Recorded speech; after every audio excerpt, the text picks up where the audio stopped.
Hello, in this tutorial, I'm going to teach you how to Dockerize a Web3 application. Not just a Web3 application, in this tutorial, but a Web3 application that has five services, and I'm going to mention them to you.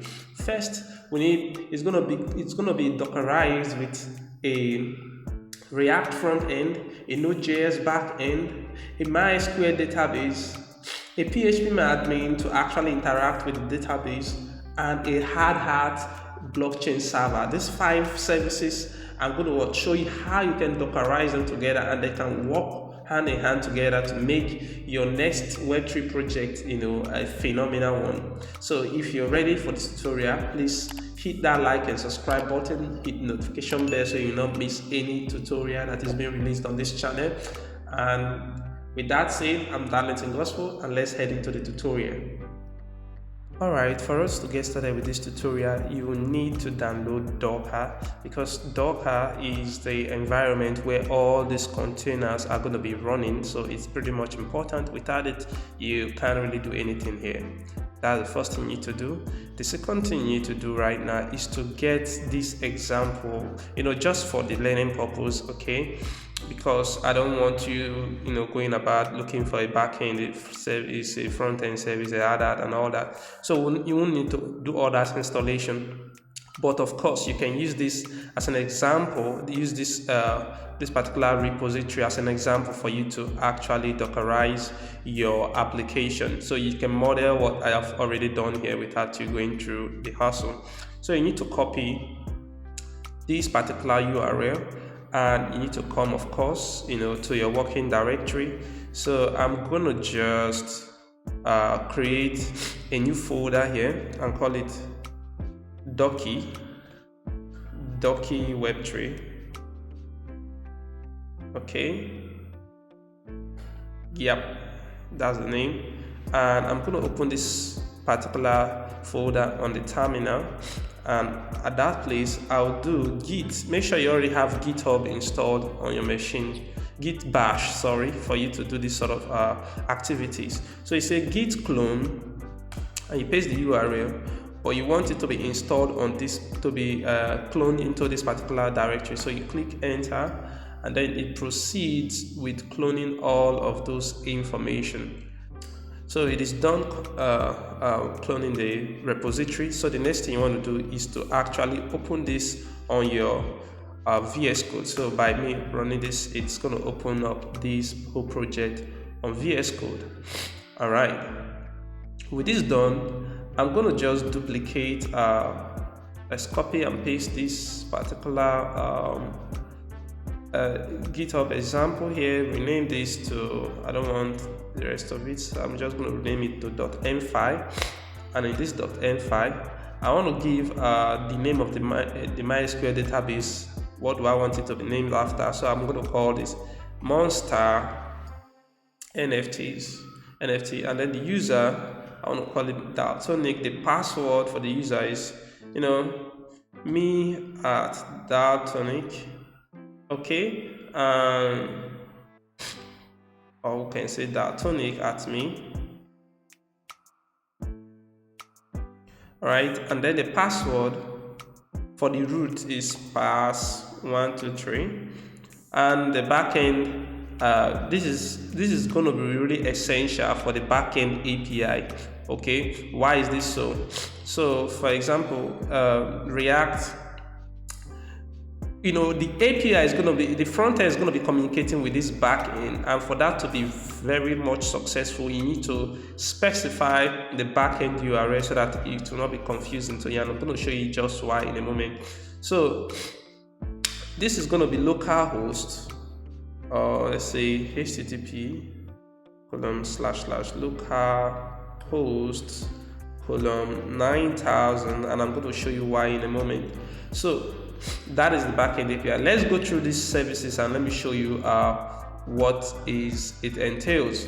For example, this backend API, you see that this is just a React, a Node.js front end. We're using Express, of course, and we are just using it to grab images, our NFT details, such as the name of the NFT, the image link, the price, the recipient, which is the address that is actually trying to mint this, and the description. Okay, this is not like a re-minting thing, so that's why I'm doing it like this. This is just an example for you to understand how this whole thing comes together. So basically, it just saves it on the database by using these environment variables that I just declared right here. Okay. So that those environment variable is going to be what utilized in this case to these MySQL users and all that. And of course, it's going to save it into what the MySQL service that we just created. The MySQL service is part of it, but it's not written here. These are just 3 services, but I'm going to show you all the services in a moment. Okay, so that's just basically what it does, and then it's listening on port 9000, and that is why the localhost, the backend can be seen on port 9000. All right, with that said, let me show you the front end. Okay, the front end runs on port 3000. If you can check the Docker file, I didn't show you the Docker file for this. So this is how the Docker file is. It's actually using Node.js 16. You can use higher version, and it's setting the working directory to this location. This is a location inside the container that will be running this backend code, and this is copying everything, the package.json, into what the current working directory, and it's also copying the yarn log to what the current working directory, and then run the yarn install command, which is all actually being found in this package.json here. See, when it runs that, it's actually going to do Node.js app.js. So that will run the app command, and then it copies every other thing in this directory into what the container, and expose a port, the container port at 9000 as well. Just in harmony with what we are actually listening to here. And then of course the volume basically, this is where the data are going to be stored. Data generated, for example, MySQL database data are going to be stored here. Okay, so when anything is stored in the database, this will enable this container to retain this information. So basically that is why we're putting this here. And then of course lastly, we have a command to start up this particular container. This is what happens when we'll be running this container. This is the image. This is what forms the image of the container. All right, so let's go to the next service. The next service here is the front end service, and this is why I'm just going to show you this. This is an API service. Do you see that the base URL is actually coming from the environment variable here that we set here? So this is very important. All you need to for all the API connection and interaction using Axios to work, you need to make sure that you supply the backend URI, because it's pretty important, and you want to set it up like this when you're actually writing your own application, because it is going to be super important that you have the base URL coming from one location. Of course, you can tweak this anyhow you want. It's just up to your own business. All right, so with that done, let me just explain the Docker file here. In this Docker file, we have just about the same setup here as before. I'm actually copying the same thing, but this is being exposed on port 3000. And why I'm not running yarns, that I'm running yarn dev, this is my own setup that I did here. Okay, and the yarn dev, what it does is actually first thing is to deploy a smart contract. Okay, here is a contract, it's just a demo contract, it's not a real thing, it's just a demo contract that says hello world. Okay, so what this does is it comes here. Okay, where is it? Okay, it comes here and actually deploy the the contract, compiles it and deploys it. This is a Hardhat script for compiling and deploying a smart contract, and it's actually been written here. This is the instruction that it carries on. It puts it on the server. Do you notice this? I'm going to show you why I'm using /Hardhat server and not some kind of this is supposed to be like this. Okay, and not some kind of a crazy stuff, but it's actually using Hardhat server, and this is part of how the service, basically the service. I'm going to show you in a moment why I'm using this right here is because in Docker, this Docker Compose, there is a service named Hardhat service. So we're trying to make sure that our application, the front-end application, properly connects to this particular container, because this is a service that is going to be running on a particular container. So we want to reference it by its name, not by the port location, because if you use the port and the host URL location, it's going to just fail mercilessly. I went through a lot of hurdles to getting all this to work together. So you can see in the front end service here, I'm going to explain this in a moment, but you can see in the front end service that we are linking. This is one of the links that we've established for the front end container to actually interact with this Hardhat server. So we are, this particular thing makes this particular place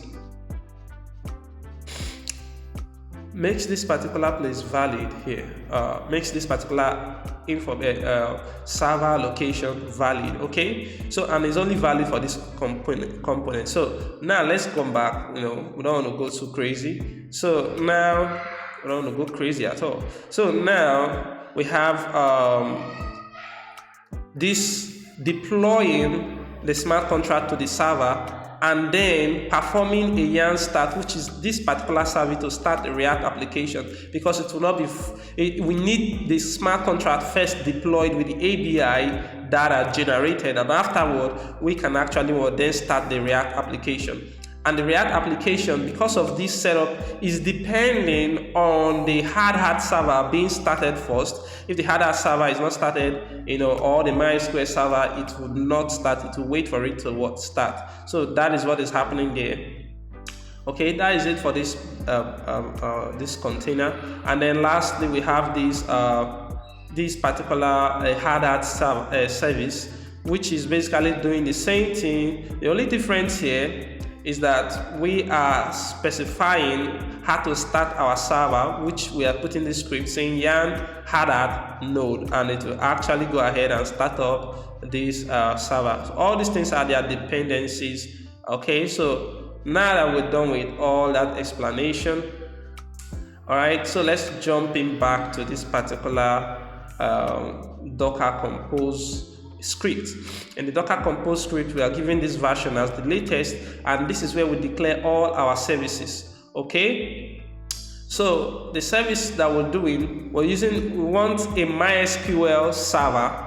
Okay, this is going to be like the name of the container, and then the image that we're getting is actually a MySQL image that is going to be pulled from the Docker repository. All right, and then we are actually specifying the database keys, such as secrets, such as the MySQL database, the user, the password, and the root password.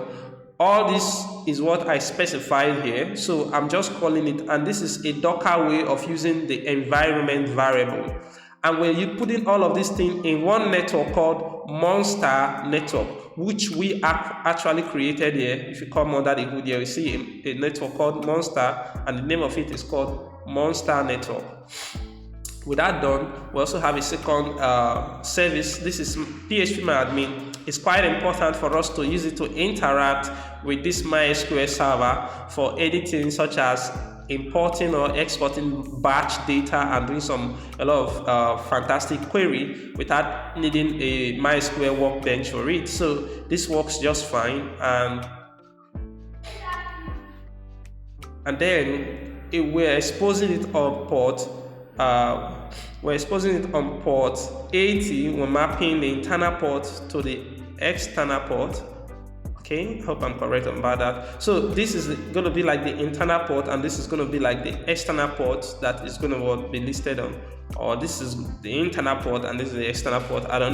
We'll soon see that. And then these are some environment variables for the PHPMyAdmin for it to run. You must say the PMA arbitrary is 1, and then the host is actually this server here, this MySQL service. So that is what is happening there.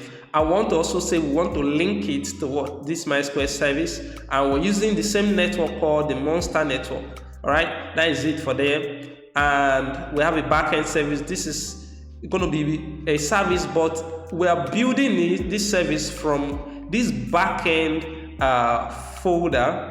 In this backend folder, we already say that we're building it from this context, indicate that this is the location or the folder which we are building this backend service.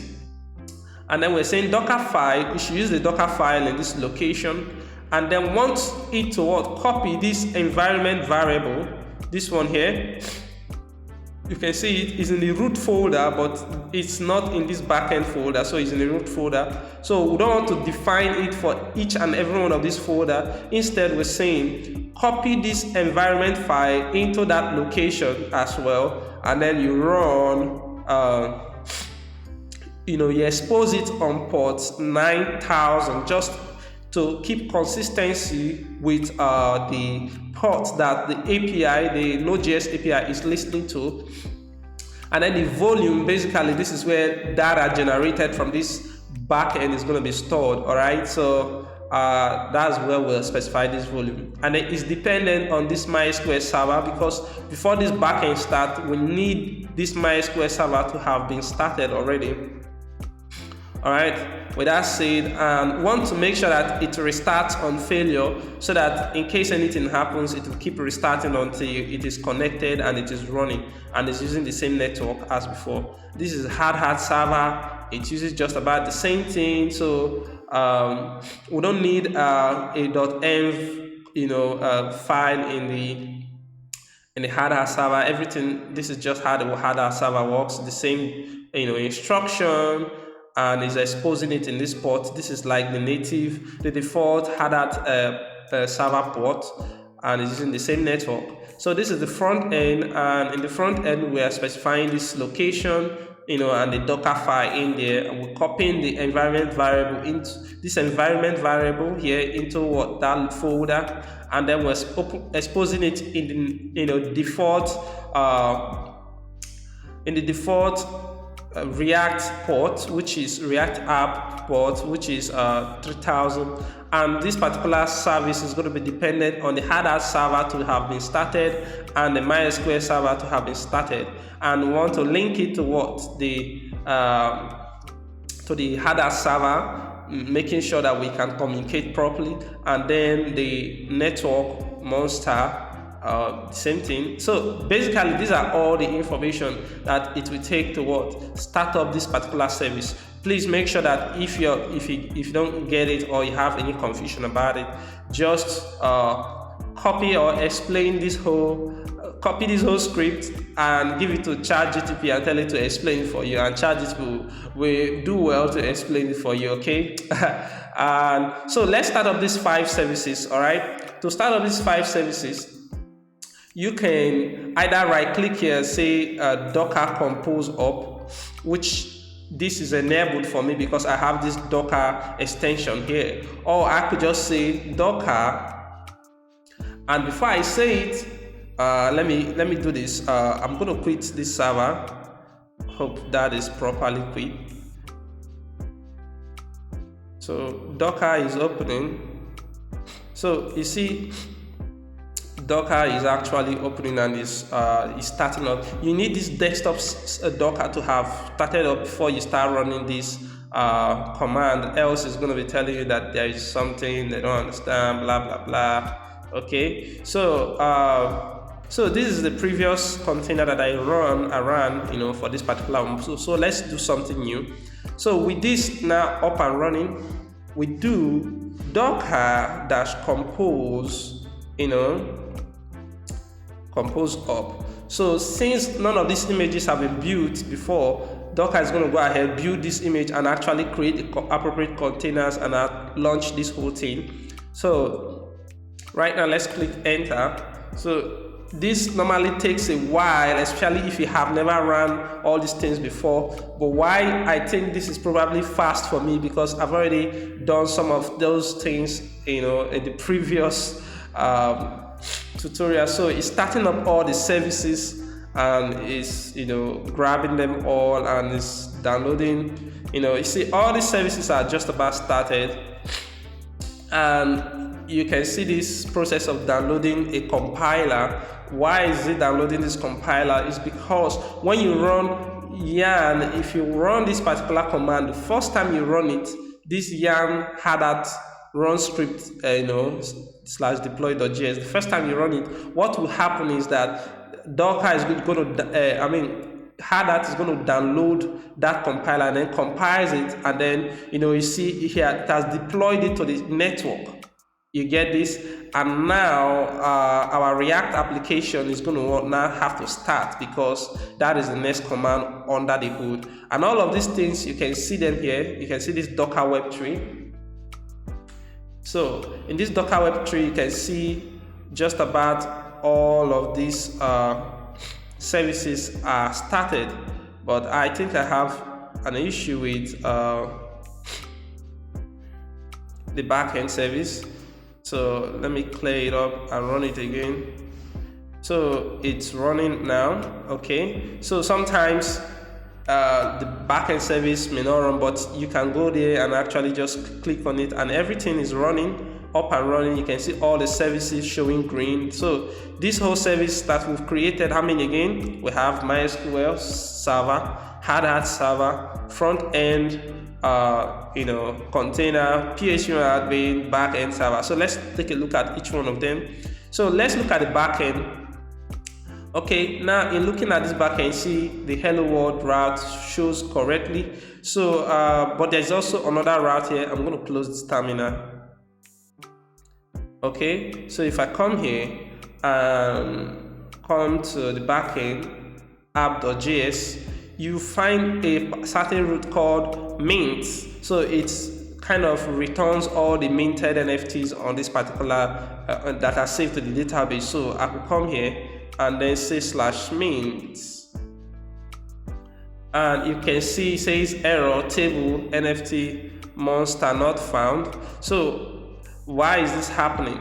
All right, so why this is happening is because we don't have this the data stored in this database. So what we need to do now is to come to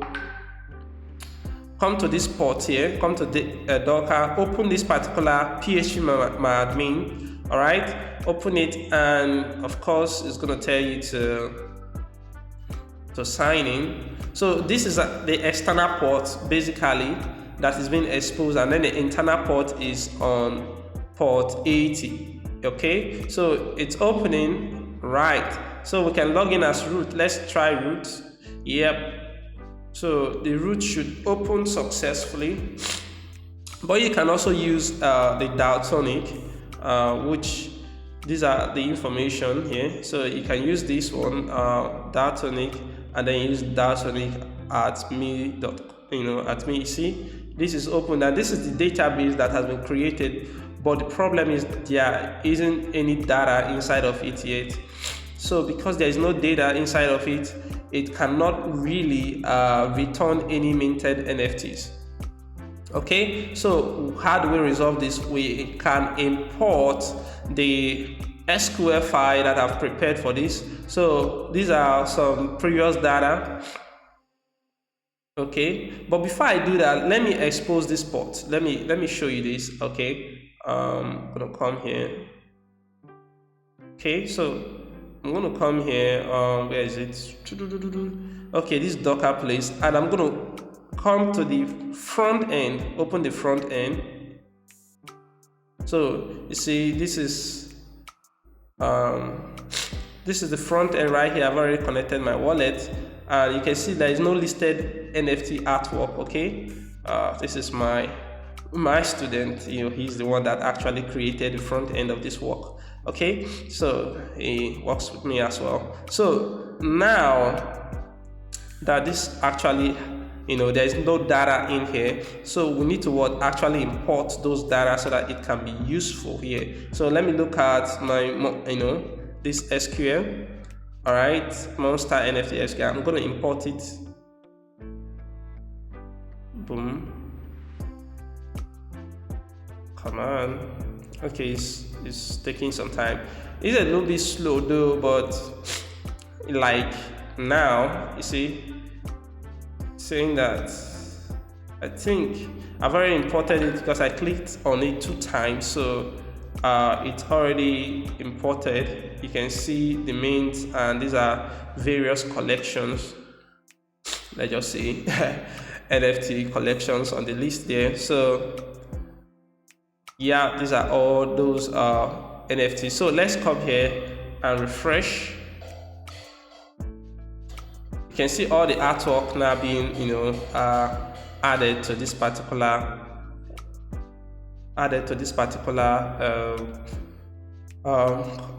view here. Okay, so that is to show you that all these things, services are being connected and are working together as one. So I'm showing this thing because you might want to build a very scalable application in this format. So it will be very important to you to use all this process. So let's just do a dummy maintain application. So right now, if I come here, this API should respond clearly. You can see all these things responding properly. So I'm just going to look for an image online and come to here. Let me use one of these images. Let's look at this one. So let's copy this image address, come to this React application and paste that there for the image and call it monster king. Give it a specific ETH price, and let's look for some lorem ipsum words that we can use for this particular tutorial. So I'm going to just copy this, come here, paste that here and click on what mint free. So it's maintained. So it's minted, and you can see that Monster King is added. So all of these things have been interacting together under the hood successfully. You can see that is basically how you run your Docker application, together, and everything works just fine. You see how many services again? 1, 2, 3, 4, 5. So I hope this tutorial was very useful to you in helping you to understand how to Dockerize your Web3 application, from start to finish, with various services appended to it to enrich it. If that is, that really helped you, smash that like and subscribe button. And before we go, I want to introduce you to my services. Okay, you want to check them out: consultancy services, classes, and development services. If you want me to work on some of your project, okay, you can also support the channel, by your donation, or you can buy this book as a means of donation to the channel.